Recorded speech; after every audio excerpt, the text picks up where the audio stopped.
Hello, my name is Chester Brown Jr. My role here at North Central Texas College is education and employment coach for the industrial technology programs and for all of our career and technical ed programs. Today I would like to introduce our employer, a highlight, Petroflex, who is located here in Gainesville, along with their partner API. They're interested in hiring potential students as employees from two trades, Industrial Mechanics and Welding. They are also looking at certain characteristics from our students.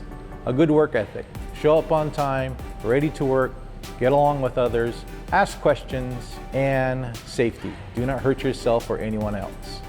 Hello, I'm Mitchell Schaaf, president of API and Petroflex, plastic companies located here in Gainesville, Texas. We have a lot of equipment that we believe offers a trade for students at NCTC. We would encourage you to come out for a visit and to consider us as your place of employment. Probably the most important thing we look for in an applicant is work ethic. Work ethic, a good attitude. We can train the rest. Without the first two, really it's hard to do something with the applicant. So work ethic is the most critical part. Reliability, knowing that you're going to show up for work. We'll train you with the rest.